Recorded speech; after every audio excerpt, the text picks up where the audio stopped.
Oh yeah! Jeremy the Geek here. Today is October 1st, releasing this video on October 2nd, so it's only fitting now that we're getting into Halloween season that the first video I release in October is about the master of horror himself, the Prince of Darkness, John Carpenter. So I'm going to be releasing a lot of videos on my page where I pretty much just discuss me meeting different celebrities, how it happened. Could be funny, interesting stories. It's just my experiences meeting these celebrities. So I will rewind back to 2010. So in 2010, I had already been attending conventions for 5 or 6 years, maybe 4, 5, 6 years at that point. But I had only attended conventions that were like driving distance. So we're talking, Delaware, Pennsylvania, Maryland, New Jersey, all places that I could feasibly jump in my car and drive to. So for whatever reason in that time frame, I thought it was weird to travel to conventions, which is funny to me now in 2019, considering I just went to England to meet Sylvester Stallone. So rewinding back to 2010, Halloween is my all-time favorite movie. It rivals A Nightmare on Elm Street, and they kind of go back and forth a little bit for the #1 spot as far as my most coveted film in cinema history for me. I love Halloween. I consider it a perfect film. There is nothing that I would change about it. I love every single moment of that film. I love every sound and the score. I love the way it looks. I love the actors. I love that movie. I love it. It's like soul food to me. I pop that movie on at any time, and it just, for whatever reason, it relaxes me. It brings me back to when I was a kid and I saw it for the first time and fell in love with it. So I love that movie. So in 2010, I think the only actors from Halloween that I had met, I think it was just Tony Moran at that point, who, the first time that I met him, I thought the dude was Michael Myers throughout the entire movie, because that's kind of how he played it. And I have a lot of respect for Tony Moran. I know he's kind of done some crazy things in the horror community, but he's always been a good dude when I've met him. But in 2010, I thought the only person I've met is Michael Myers. Come to find out, Nick Castle portrayed Michael Myers for the majority of the film, despite what Tony Moran had told everyone.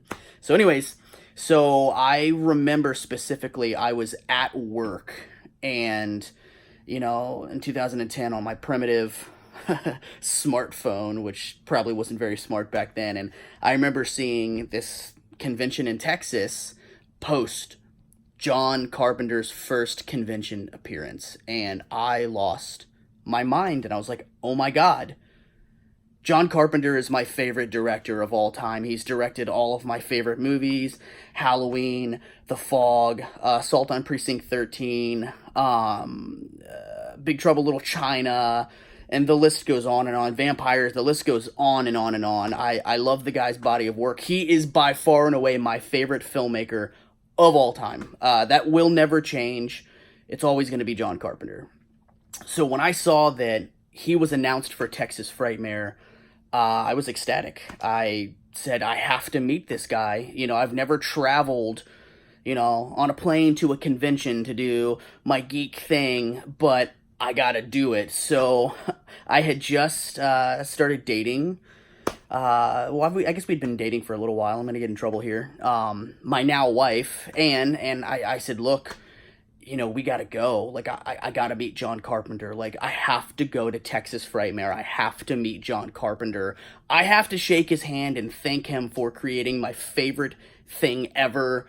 I gotta do it. I gotta meet him. I gotta have him sign a Halloween poster. I gotta take a picture with him. It's gotta happen. So immediately she understood, how much it meant to me. She was on board. So next thing you know, we were buying our tickets to Texas Frightmare. We were purchasing our plane tickets, and it was cool because the trip had kind of a dual thing going on, because I have family that live in Texas as well, and they don't live too far from where Texas Frightmare takes place. So it was really cool. We got to go out there and hang out with family, but also do my horror nerd geek thing as well. So I told Anne, I said, look, I am nervous about meeting John Carpenter. And she said, well, why are you nervous about meeting John Carpenter? You've met tons of celebrities. And I said, because I'm afraid I might cry. And that was a legitimate fear of mine. I was like, dude, his movies mean so much to me.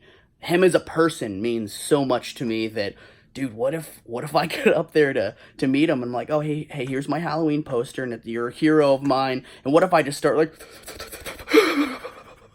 I love you, man. Like, I was legitimately nervous. I was like, should I wear sunglasses? This was an actual concern of mine. Like, I'm nervous that I'm going to cry in front of strangers. I'm going to cry in front of my hero.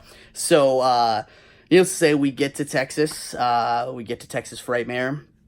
And so we wait in line for a little while. And I had probably been in line for about 2 hours to meet John Carpenter when all of a sudden, this chick walks up and she's like, VIP wristbands, VIP wristbands.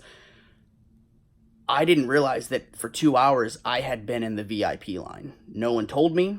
There was nobody walking around ensuring it was VIP people.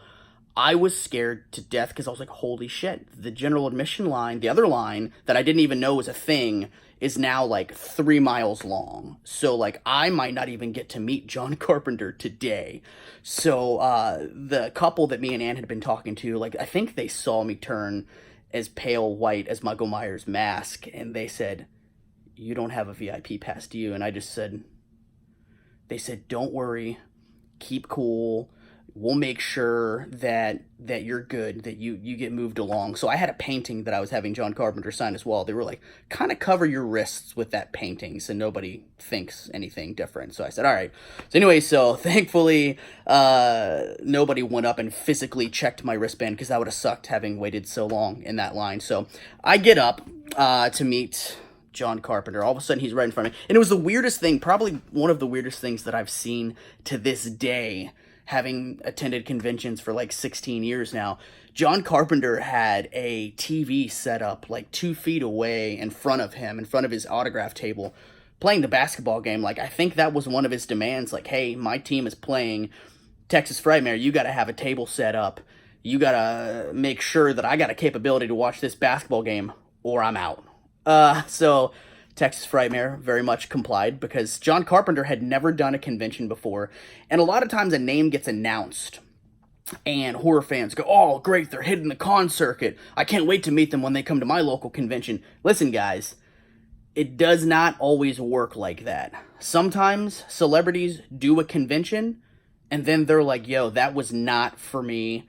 It was cool meeting fans, but I don't ever want to do another one again. And sometimes they don't.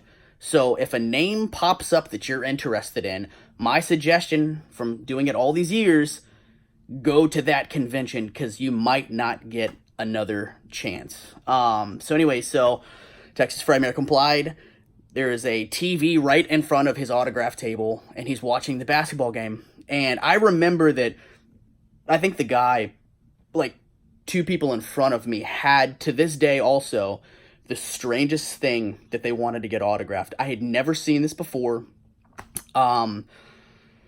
16 years of autographing, and it's going to be hard to beat, but the dude, 2 people in front of me, he had printed out a bunch of fake death certificates and the death certificate said John Carpenter's entire name. And there was a slot, where it said his birth date, and then the slot next to it was for his date of death, which was blank. And then they wanted him to sign, I guess there was a specific spot that they had made on this fake death certificate that they wanted him to autograph, and they had like 30 of them.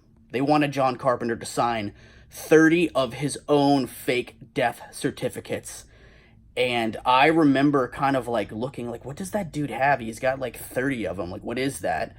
And I was like, holy shit, this person made fake death certificates of John Carpenter that they want John Carpenter to sign. So the dude put down the fake death certificates, and John Carpenter picked one up and was like, and, you know, if you know John Carpenter, he's not one to hold back any punches. He said, this is the weirdest fucking thing I have ever seen. I am not going to sign this. That is not happening. Like, if you don't have anything else for me to sign, I'm not signing anything because I'm absolutely not signing those. So it was cool to see the John Carpenter shut down such an odd item that was being requested that he sign. Maybe it's worked for other celebrities in this guy. I don't know, but it was really strange. I'm like, that's a weird fucking thing to ask somebody to sign. Like, hey, one day you're gonna die. I made a fake death certificate for you. Can you sign it? So I get up to John Carpenter, and I had all of these things planned that I was gonna say to him, and I think I just smiled so big, and I was like, "You are John fucking Carpenter," and he goes, "Fuck yeah, I am." No hesitation. "Fuck yeah, I am." And I said, "Dude, you have created all of my favorite movies. Like, thank you so much." And he kind of nodded his head, and I shook his hand. He went to sign my items, and I think on my Halloween poster, I asked for him to write the shape, and he goes, "You want me to write the shape?" I said, "Yeah." He goes, "The fucking shape." And he wrote the shape, and we got pictures with him. I actually think in one of my pictures, he's actually smiling. So the myth that John Carpenter does not smile is false. I believe he smiled in one of my pictures. So I remember, grabbing my items that he had autographed and walking away from his table, feeling very emotional. And I told Ann, I said, "Hey, we need to go to the hotel room." So we go up to the hotel room, and I take all of the items that Carpenter had just signed for me, and I put them on the bed, and I was like, "Holy shit. We just met John Carpenter." And she was like, "Are you okay?" And I actually did not cry on this one. I did not. So my fears did not come true. I did not cry in front of John Carpenter, and I did not cry afterwards, but it was just a moment where I kind of like stood back from where the items were on the bed, and I was just staring at his awesome signature on my items, and just said, "I can't believe that happened." And so that was my first experience meeting John Carpenter.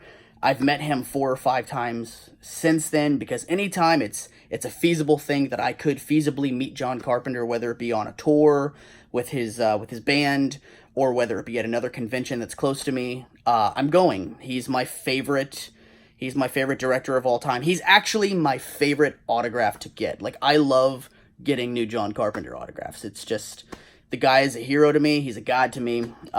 So that was my experience meeting John Carpenter. I'll probably do some more discussion videos where I discuss some of the other times that I've met John, because there's been some more hilarious ones for sure, especially getting autographs from John Carpenter on the street. He's a character. So happy early Halloween, October 1st. Oh yeah!